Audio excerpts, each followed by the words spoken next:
Kamusta? Welcome sa Recap PH, kung saan nagre-recap tayo ng mga paborito nating manhwa, manhwa, at manga. Samahan niyo akong magbalik tanaw sa mga astig na pangyayari sa mundo ng comics, at tumuklas ng mga bago nating magiging paborito. Huwag kalimutang mag-subscribe para lagi kang una at updated sa mga bagong video. Simulan na natin.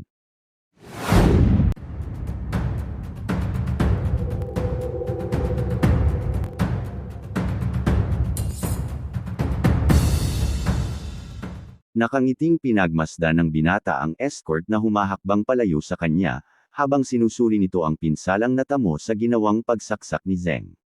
Nagkamali nga raw ang escort dahil hindi siya nag-ingat, at hinayaang masaksak ang sarili sa mapanganib na parte ng kanyang katawan. Hindi maaaring alisin na lang basta ng escort ang patalim na nakatusok sa kanya, dahil pwede siyang mamatay kapag masyadong maraming dugo ang lumabas. Malaki ang pagsisisi ni Escort Gam na iniligtas niya pa ang binata sa nakaraan.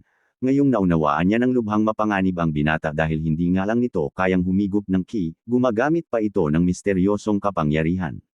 Gayunpaman, mayroon pa raw isang alas ang Escort na hinanda niya para sa ganitong pagkakataon, at pinaalala nito sa binata ang tungkol sa lasong pinakain nila sa kanya noong una silang magkita. Dahil dito ay nagkaroon ng interes ang binata na pakinggan ng escort sa kanyang gustong sabihin, kaya't mabilis na sinamantala ng escort ang pagkakataon at agad na inalok ang binata ng isang kasunduan. Kung magpapatuloy nga raw sila sa kanilang laban ay pareho lang silang mapapahamak, pero kung papayag daw ang binata, ay ibibigay ng escort ang gamot sa lason at dadagdagan niya pa ito ng perang magagamit ng binata sa kanyang paglalakbay, dahil alam daw niya na gustong-gusto ni Zeng na makaalis na sa lugar na ito. Dagdag pa ng escort na sinabi sa kanyang sarili, ay kailangan niyang magpakumbaba sa ngayon para makuha ang gusto niya, dahil maaari naman daw niyang iligpit ang binata sa ibang pagkakataon.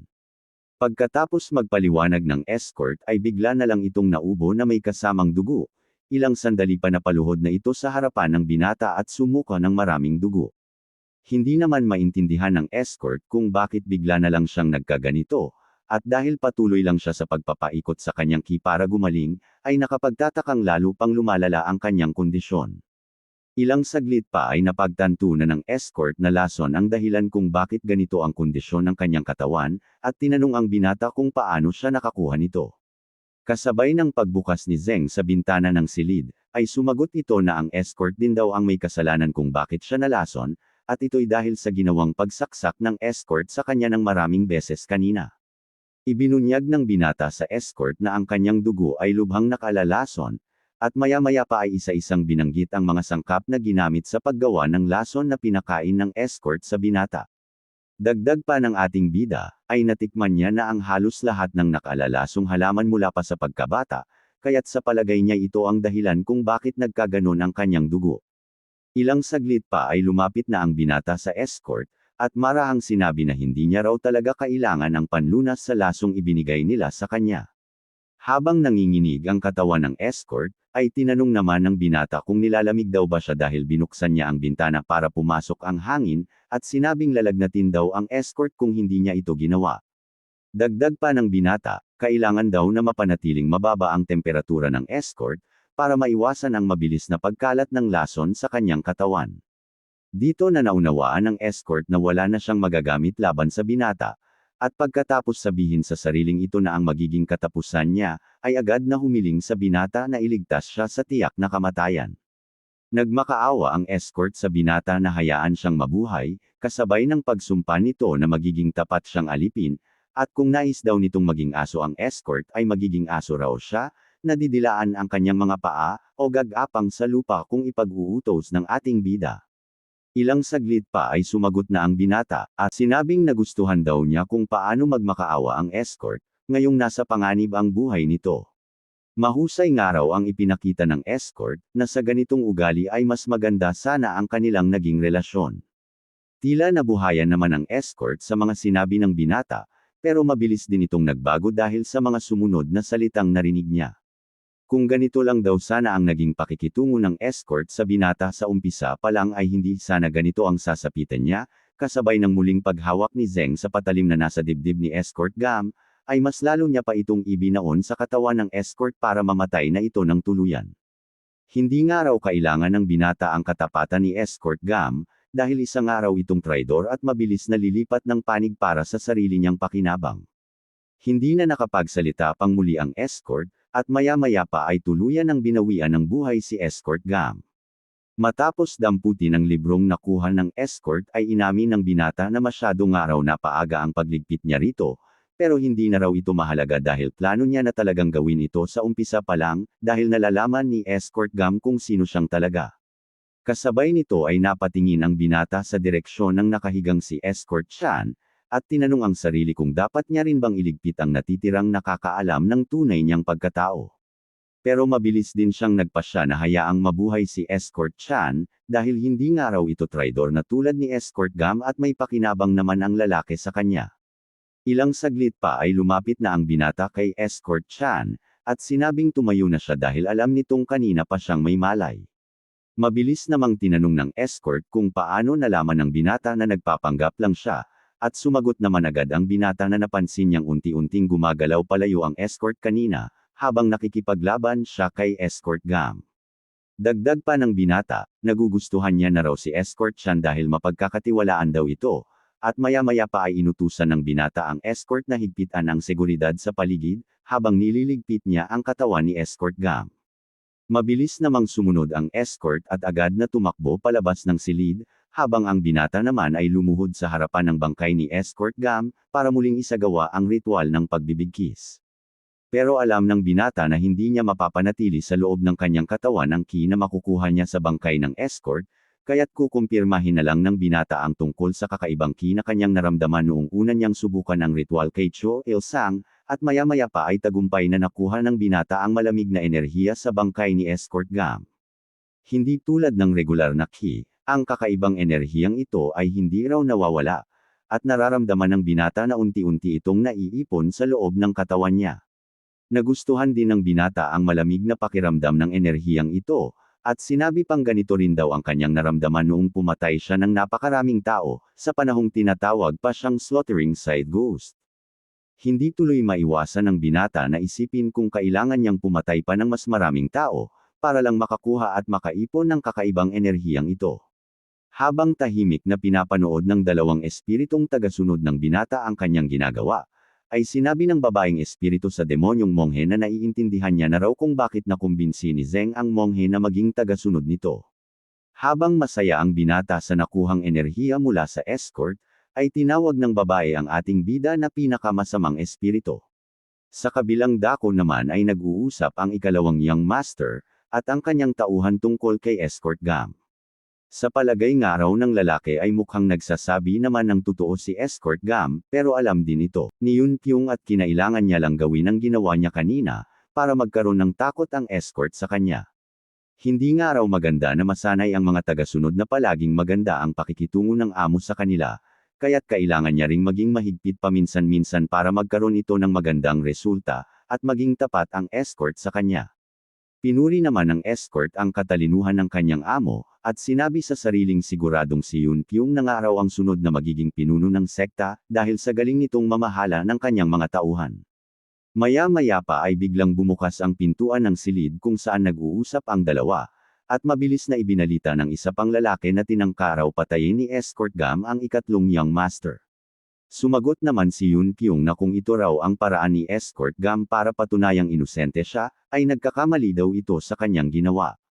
Pero mabilis namang sinundan ng lalaki ang mga sinabi niya kanina, at nagpatuloy na ang ikatlong young master daw ay nasa tanggapan ng korte sa kasalukuyan, at iniulat sa mga opisyal na si Yun Pyong ang umupa kay Escort Gam para gawin ang tangkang pagpatay sa kanya. Napatayong bigla ang ikalawang young master sa kanyang kinauupuan, at galit na itinusok ang kanyang espada sa lamesang nasa harapan niya habang binabanggit ang pangalan ni Gyung-un. Tinanong naman ng naunang lalaki kung nasaan si Escort Gam, at sumagot ang isa pang lalaki na bigla na lang daw itong nawala, bagay na ikinagulat ni Yun Pyong ng husto, sabay sabing hindi niya raw hahayaang gawin ni Gyung-un ang lahat ng gusto nito. Ilang saglit pa, hawak ang kanyang espada ay mabilis na naglakad palabas ng silid ang ikalawang young master, kasabay ng pagtutol ng kanyang escort na magiging mapanganib daw ang balak niyang gawin, dahil lalo lang daw nitong mapagtitibay ang akusasyon ni Kyung-hoon sa kanya. Pero hindi papayag si Yoon Kyung na palagpasin ang mga ginawa ni Kyung-hoon, dahil siguradong pagtatawanan daw siya nito kapag nakita ang kanyang sitwasyon, at hindi niya hahayaan na basta na lang itong mangyari. Hindi na nakahirit pa ang escort at sumang-ayon na lang sa kanyang amo na huwag manahimik, pero sa halip na sila ang gumawa ng aksyon, ay mas makabubuti raw kung ang organisasyong pinanggalingan ni Escort Gam ang kanilang gamitin. Sandaling natigilan si Yoon Kyung sa mga sinabi ng kanyang escort, at nagpatuloy ang lalaki sa pagpapaliwanag na dahil nga raw sa sinabi ng ikatlong young master na tinangkasyang patayin ni Escort Gam, ay mas magiging madali para sa kanila na iligpit ang binata kung totoo ang mga sinabi nito sa korte. Ang organisasyon nga raw na pinanggalingan ni Escort Gam ay masyadong mapagmataas dahil sa kanilang reputasyon sa mundo ng martial arts, at lahat ng kabilang dito ay mahigpit na sinusunod ang kanilang mga batas.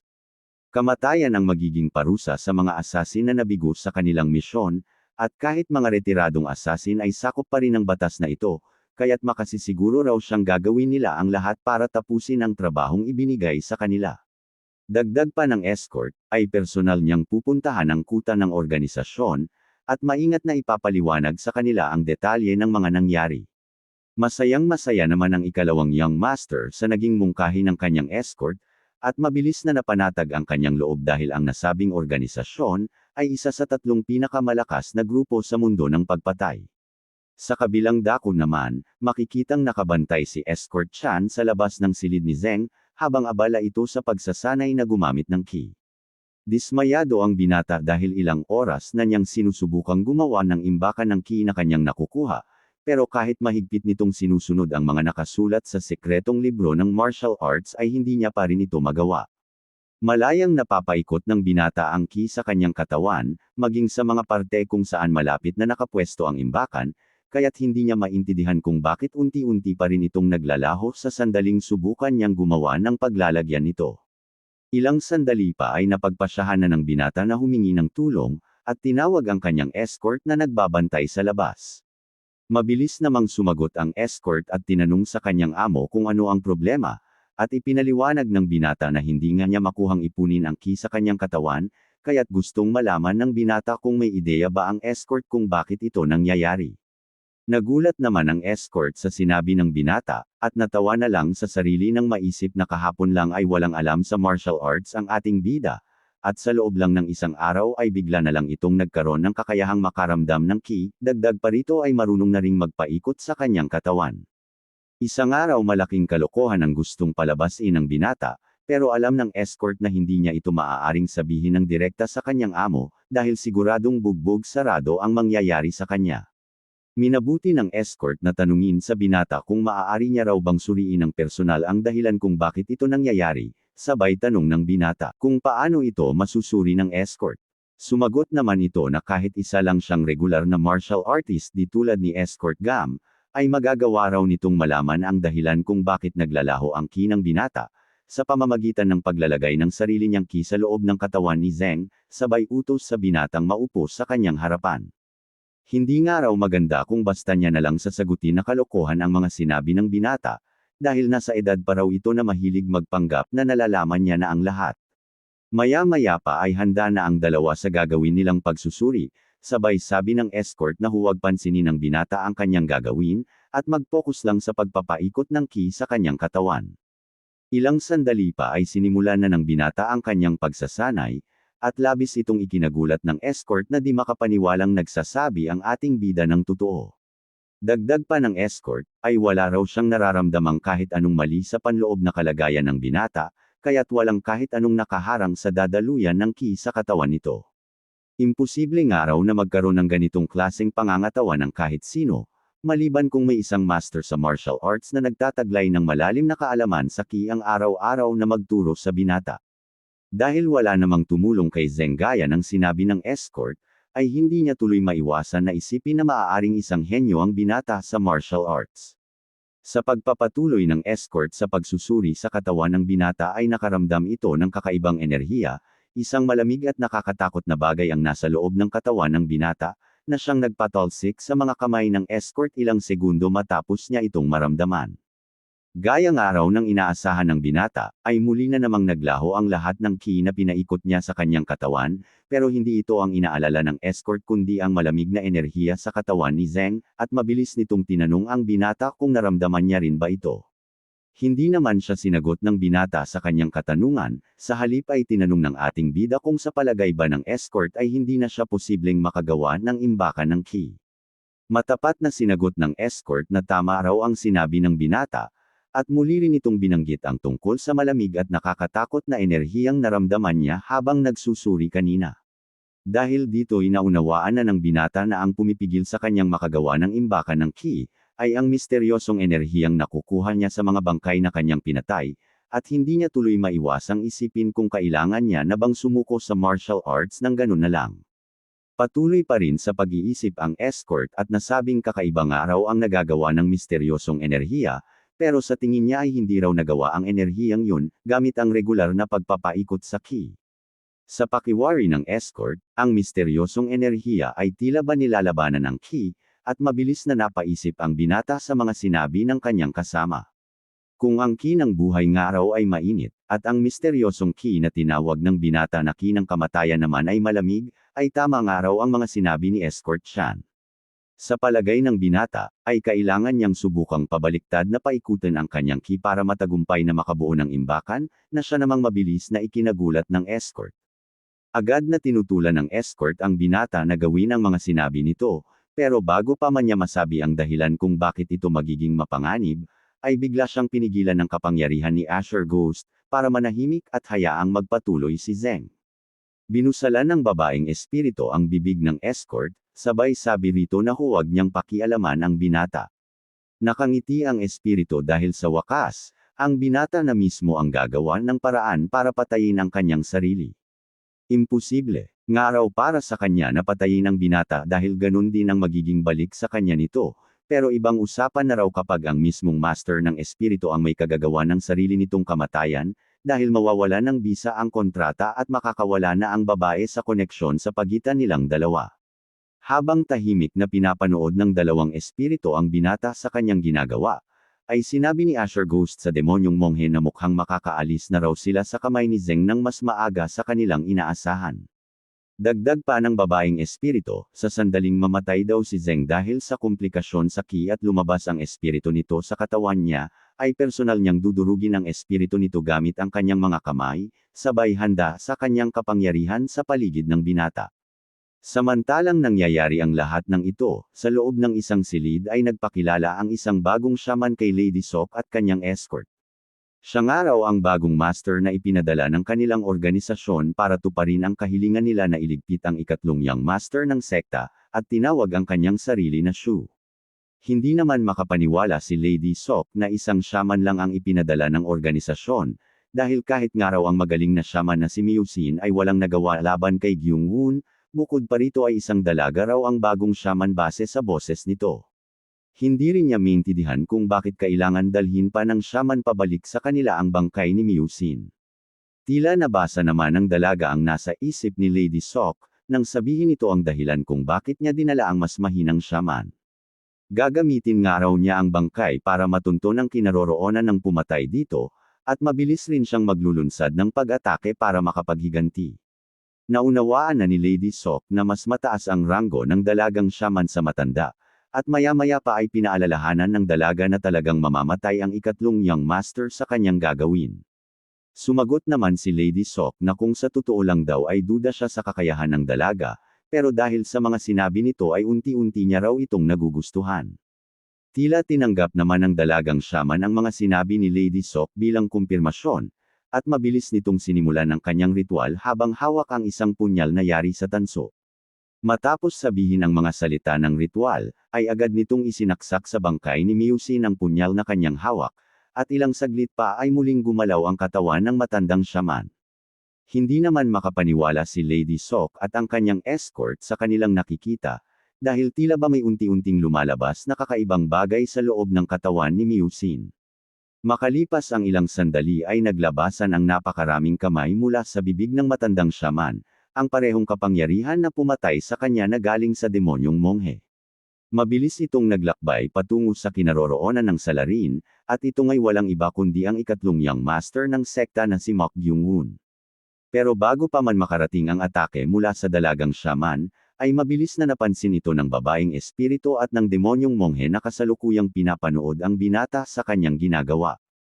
Ilang sandali pa ay nakapasok na sa silid ang mga kamay na galing sa pag-atake ng dalagang shaman, at mabilis nitong nilagpasan ang monghe at ang babaeng espiritu, para puntiryahin ang nakapikit na binata. At dito muna natin panandali ang tatapusin ang ating video. Maraming salamat sa panunood hanggang huli. Huwag kalimutang mag-subscribe para sa mga susunod pang kabanata ng ating serye. Hanggang sa susunod na video.